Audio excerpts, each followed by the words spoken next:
Well, it's unfortunate that the UN, well, notably the Security Council, has been very, very ineffective in trying to find accountability and put justice at the forefront of what they are doing in the Security Council. What the Tatmadaw is doing now is not new. They've done this to the ethnic Kachins, the Chans, and Kayenns in the past. Hundreds of thousands of Rohingya refugees are marking what they call Genocide Day, their own genocide. Over the weekend, they rallied in tent camps in Bangladesh, the world's largest refugee settlement. It's been 2 years since Myanmar's military began an ethnic cleansing operation which forced more than 700,000 Rohingya to flee to neighbouring Bangladesh. Many Rohingya who did not escape were killed, their villages burnt to the ground. Myanmar's military insists it was targeting insurgents, denying allegations of mass killings and gang rapes. Rhee is the UN Special Rapporteur on Myanmar. She's been banned from the country. She joins us now from Seoul.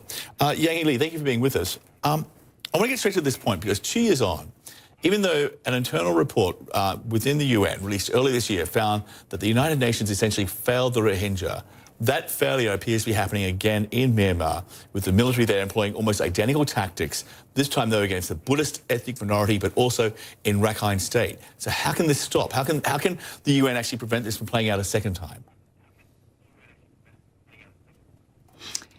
Well, it's unfortunate that the UN, well, notably the Security Council, has been very, very ineffective in trying to find accountability and put justice at the forefront of what they are doing in the Security Council. What the Tatmadaw is doing now is not new. They've done this to the ethnic Kachins, the Chans, and Kayenns in the past, and they've done it to the Rohingyas 2 years ago. Now they're doing the same thing to the Rakhine community. So they're going on and on with their same modus of operandi because they have not been held accountable for any of their misbehaviors. So, and this is the problem here. A genocide which goes basically unnoticed or essentially, or without sanction. It's a very dangerous message, and it leads to more genocide. Of course, it just emboldens the perpetrators of the genocide. So it's called an ongoing genocide, not only for the Rohingyas, but now it's a new genocide occurring for the Rakhine community. And so I have stressed over and over again that the Security Council must refer the Tatmadaw to the ICC. If they fail to do so, I've also recommended that a tribunal, an international tribunal, be set up. And at the same time, what member states can do is apply universal jurisdiction. Furthermore, other states who are party to the Genocide Convention can refer Myanmar to the ICJ. And I think Gambia took the initiative for the OIC. And I really call for other states to come forward to calling or referring Myanmar to the OIC in the interim. And just for our viewers who may not be up to speed with everything, Tatmadaw is essentially Myanmar's military, some of these terms that people may not be entirely familiar with. But getting back to the UN role in all of this, the Human Rights Watch, among other groups, have highlighted the problem with that report which came out earlier this year, that basically, in many ways, it was highly critical of the UN, but no one was named, no one was held accountable. And the Human Rights Watch group says that was an exercise designed to show commitment to accountability, when in reality, it accomplishes exactly the opposite. I realise this will not help 1 million Rohingya refugees terrified to return home, but for years, those who sounded the alarm leading up to the events of August 2017 were silenced or they were ignored. The UN resident coordinator for Myanmar sent reports which played down what was happening. So if no one is named, if no one is held accountable, if no one is fired, demoted, systems are not changed, then that report is a waste of time, isn't it? Of course, and it's really shameful that the UN has embarked in this exercise again. Well, many years ago, after the Sri Lanka situation, Charles Petrie came out with a damning report, and which resulted in Ban Ki-moon, Secretary General, to initiate the Human Rights Upfront Initiative. This initiative has not been applied in Myanmar in regards to the Rakhine situation. And now we're hearing this over again like a broken record. Never again. But we will hear this again. We're hearing it again now as we speak.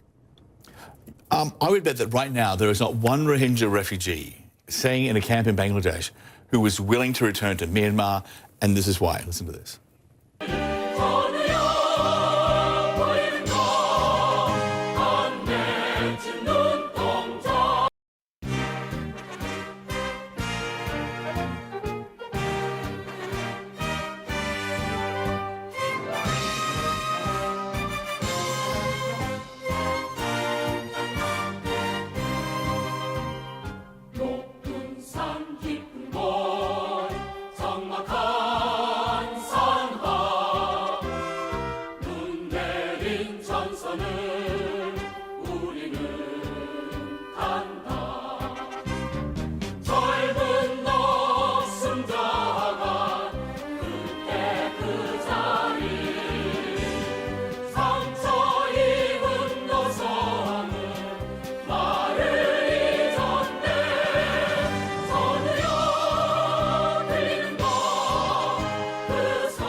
전선을